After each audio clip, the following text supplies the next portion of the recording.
अस्सलाम वालेकुम स्टूडेंट्स, आज हम इंसुलिन के बारे में बात करेंगे। स्ट्रक्चर, सिंथेसिस एंड रेगुलेशन के बारे में बहुत इजी और बहुत इंपॉर्टेंट टॉपिक है। सबसे पहले हम देखते हैं कि इंसुलिन का क्या स्ट्रक्चर और ये कहाँ से प्रोड्यूस होता है। बच्चों, आपको पता है हमारे पास जो पेनक्रियाज हैं, पेनक्रियाज हमारे पास दोनों ग्लैंड्स में आता है, ठीक है। इसमें एक्सोक्राइन पोर्शन भी होता है, एंडोक्राइन पोर्शन भी होता है। जो पेनक्रियाज का एक्सोक्राइन पोर्शन है दैट इज़ राउंड अबाउट 99%, ठीक है, ये आपने याद रखना है। बाकी जो इसका एंडोक्राइन पोर्शन है उसमें हमारे पास सेल्स क्लस्टर्स होते हैं, ठीक है।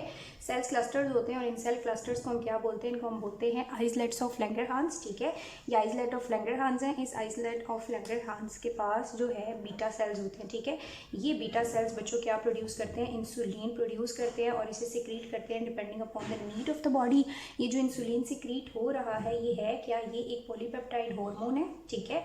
ये एक पॉलीपेप्टाइड हार्मोन है बॉडी के अंदर, ठीक है। इसके पास दो अमाइनो एसिड्स की चेन होती है, एक अल्फा चेन होती है, ठीक है, और एक हमारे पास क्या होती है? Beta chain. जो अल्फा चेन है उसके पास होते हैं 21 अमाइनो एसिड्स, जबकि जो बीटा चेन है उस पे होते हैं 30 अमाइनो एसिड्स। इसका मतलब है तो ओवरऑल इंसुलिन के पास 51 अमाइनो एसिड्स हैं। दो चेन्स हैं अल्फा और बीटा। ये जो अल्फा और बीटा चेन्स हैं बच्चों, इनके दरमियान में दो डाइसल्फाइड बॉन्ड्स होते हैं जो इनको ज्वाइन कर रहे होते हैं, ठीक है।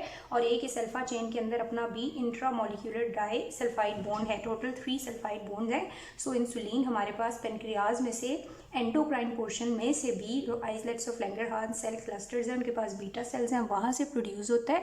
ये एक पॉलीपेप्टाइड हार्मोन है जिसमें दो अमाइनो एसिड्स की चेन है, अल्फा और बीटा चेन। अल्फा चेन के पास कितने अमाइनो एसिड्स हैं? 21, और बीटा चेन के पास कितने हैं? 30। ओवरऑल 51 अमाइनो एसिड्स की दो चेन्स हैं जो आपस में डाइसल्फाइड बॉन्ड्स के थ्रू मिली हुई हैं, ठीक है। ये थोड़ा सा हो गया स्ट्रक्चर के बारे में। अब हम देखते हैं इसकी सिंथेसिस कैसे होती है। बहुत ईजी सिंथेसिस है बच्चों। सबसे पहले हमारे पास क्या है? जेनेटिक मटेरियल है, डीएनए है, ठीक है। इस डीएनए के पास क्रोमोसोम 11 के ऊपर एक रीजन होता है जो बिल्कुल स्पेसिफाई हुआ होता है for the synthesis of insulin, ठीक है बच्चों। सिग्नल्स आते हैं, ठीक है, और इसको स्टिमुलेट करते हैं। जब इसको स्टिमुलेट करते हैं तो इसकी सबसे पहले क्या होती है? ट्रांसलेशन। ट्रांसलेशन की वजह से इस डीएनए में से आपको पता है ट्रांसलेशन की वजह से क्या बन जाएगा? Messenger RNA. ये मैसेंजर आरएनए क्या होगा? रिलीज होगा इनटू द साइटोप्लाज्म। जब मैसेंजर आरएनए साइटोप्लाज्म में रिलीज होगा बच्चों, तो आपको पता है इस मैसेंजर आरएनए के ऊपर क्या होनी है? ट्रांसलेशंस, और क्या बनते होते हैं हमारे पास? प्रोटीन्स, या जो भी हम इंसुलिन बनाना चाह रहे हैं वो, ठीक है। ये मैसेंजर आरएनए किसके साथ कंबाइन हो जाएगा? साइटोप्लाज्म में राइबोसोम के साथ, ठीक है। राइबोसोम के साथ जब ये कंबाइन होगा, फॉर एग्जाम्पल हमारे पास ये इसके साथ राइबोसोम्स अटैच हो गए हैं, ठीक है। जब राइबोसोम्स इसके साथ अटैच होते हैं तो वो इसकी इनिशियल ट्रांसलेशन स्टार्ट करते हैं। इसकी इनिशियल ट्रांसलेशन की वजह से थोड़ी सी एक पॉलीपेप्टाइड चेन सिंथेसाइज होना शुरू हो जाती है। इस पॉलीपेप्टाइड चेन को हम सिग्नलिंग मॉलिक्यूल भी कहते हैं। ट्रांसलेशन में सबसे पहले हमारे पास क्या सिंथेसाइज हो रहा है? एक सिग्नलिंग मॉलिक्यूल। इस सिग्नलिंग मॉलिक्यूल का काम होता है कि ये इस मैसेंजर आरएनए को ड्रैग करके ले जाएगा एंडोप्लाज्मिक रेटिकुलम की तरफ, जहाँ पे प्रॉपर ट्रांसलेशन होगी और पॉलीपेप्टाइड चेन बनेगी, ठीक है। सो ये सिग्नलिंग मॉलिक्यूल क्या करता है? सिग्नल के तौर पर एक्ट करता है और इस मैसेंजर आरएनए को ड्रैग करेगा टुवर्ड द एंडोप्लाज्मिक रेटिकुलम, ठीक है। जब ये इसको ड्रैग करके ले आएगा एंडोप्लाज्मिक रेटिकुलम की तरफ, तो ये जो मैसेंजर आरएनए इसकी कंप्लीट ट्रांसलेशन हो जाएगी बच्चों, और इस तरह का एक स्ट्रक्चर हमारे पास बन जाएगा, ठीक है। जिस तरह ये चेन बनी है ना पॉलीपेप्टाइड, इसी तरह पॉलीपेप्टाइड की चेन बनेगी और उसकी आपस में फोल्डिंग हो जाएगी। आपने याद रखना इस चेन में यहाँ तक, ये जो स्टार्टिंग वाला रीजन है ये क्या है? ये एक सिग्नलिंग मॉलिक्यूल है, ठीक है। फिर अगर हम यहाँ से लेके यहाँ तक बात करेंगे तो ये हमारे पास अल्फा चेन है, ठीक है, और ये हमारे पास क्या है? बीटा चेन है बच्चों। ये हमारे पास क्या है? Beta chain. दरमियान में ये आपको एक चीज़ नज़र आ रही है, सी शेप स्ट्रक्चर। इस सी शेप स्ट्रक्चर को बोलते हैं सी पॉलीपेप्टाइड, ठीक है। सी पेप्टाइड या कनेक्टिंग पेप्टाइड जो अल्फा और बीटा को आपस में क्या कर रहा है? जोड़ रहा है। ये अल्फा चेन है, ये बीटा चेन है, ये सिग्नलिंग मॉलिक्यूल है और ये सी पेप्टाइड है।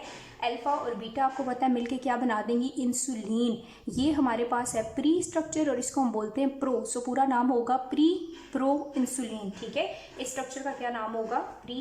प्रो इंसुलिन, और ये कहाँ पर है? एंडोप्लाज्मिक रेटिकुलम में है।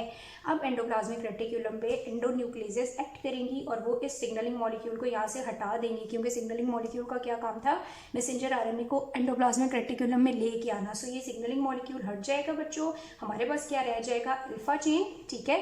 अल्फा चेन अल्फा चेन रह जाएगी हमारे पास, सी पेप्टाइड रह जाएगा और बीटा चेन सिग्नलिंग मॉलिक्यूल खत्म हो जाएगा बच्चों। ये हमारे पास क्या है, थोड़ी लेंथी वाली बीटा चेन के पास कितने अमीनो एसिड्स होते हैं 30। सो ये थोड़ी लेंथी हमारी क्या आ गई, बीटा चेन आ गई, ठीक है। यहाँ पे क्या है हमारे पास सी पेप्टाइड है, ठीक है। और ये अंदर हमारे पास क्या है, दिस इज द ठीक है, ये हमारे पास अंदर क्या होगी साथ में अल्फा चेन, ठीक है बच्चों। यहाँ तक आपको समझ आ रही है। ये प्री प्रो इंसुलिन था, प्री पोर्शन का मतलब था सिग्नलिंग मॉलिक्यूल जो रिमूव हो गया और अब हमारे पास क्या है प्रो इंसुलिन। इस प्रो इंसुलिन में अब यहाँ पर आके क्या होगा कि ये जो अल्फा और बीटा चेन्स हैं इनके दरमियान डाइसल्फाइड बॉन्ड्स बनना स्टार्ट हो जाएंगे। 2 बॉन्ड्स इन दोनों के दरमियान बनेंगे, जबकि एक बॉन्ड जो है वो अल्फा सल्फाइड के अंदर ही बने, अल्फा चेन के अंदर बनेगा इंट्रामोलिक्यूलर बॉन्ड, ठीक है बच्चों। ये मॉलिक्यूल अब एंडोप्लाज्मिक रेटिकुलम से निकल के कहाँ आ रहा है, गोल्जी एपरेटस में, ठीक है। गोल्जी एपरेटस में जब ये मॉलिक्यूल आ रहा है बच्चों तो यहाँ पे क्या होगा, इनके दरमियान ये डाइसल्फाइड बॉन्ड अपीयर होंगे और विद इन गोल्जी एपरेटस क्या होगा, एट द अगेन आके हमारे पास क्या एक्ट करेंगी, एंडोन्यूक्लियसेस। और वो एंडोन्यूक्लियसेस क्या करेंगी कि ये जो हमारा सी पेप्टाइड है ना बच्चों, इसको रिमूव कर देंगी, ठीक है।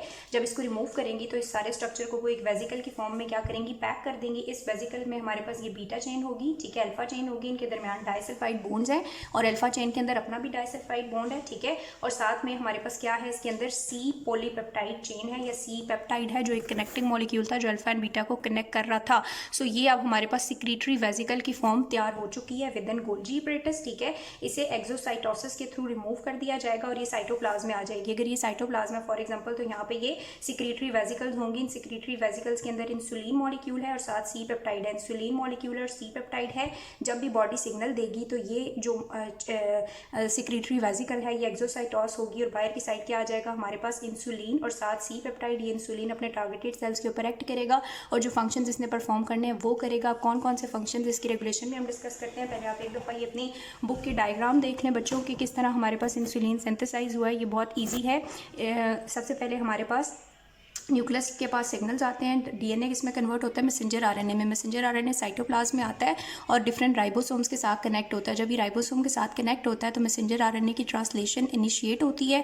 ट्रांसलेशन में सबसे पहले एक पॉलीपेप्टाइड सिग्नलिंग मॉलिक्यूल बनता है जो इसे ड्रैग करके ले जाता है एंडोप्लाज्मिक रेटिक्यूलम के पास। एंडोप्लाज्मिक रेटिक्यूलम में ये जो सिग्नलिंग मॉलिक्यूल था ये रिमूव हो जाएगा और हमारे पास क्या बच जाएगी, अल्फा बीटा चेन और प्लस सी पेप्टाइड। ये मजीद फोल्ड होंगे, इनके दरमियान डाइसल्फाइड बॉन्ड अपीयर होंगे और ये वेजिकल की फॉर्म में कहाँ चले जाएंगे, गोल्जी एपरेटस पे। गोल्जी एपरेटस में जाने के बाद इनकी जो सी पेप्टाइड है उसे भी रिमूव कर लिया जाएगा। लेकिन ये तीनों मॉलिक्यूल्स यानी एक इंसुलिन की दोनों चेन्स और ये सी पेप्टाइड एक ही वेजिकल में स्टोर होंगी। उसे हम बोलेंगे सिक्रीटरी वेजिकल। और जब बॉडी सिग्नल देगी तो वो वेजिकल रिलीज होगी, उसमें से इंसुलिन एंड सी पेप्टाइड अलग अलग रिलीज होंगे। इंसुलिन टारगेटेड टिश्यू पे एक्ट करेगा। सो ये हमारे पास सिंपल सी इंसुलिन की सिंथेसिस है। नेक्स्ट वीडियो में मैं आपको इसकी रेगुलेशन बताती हूँ।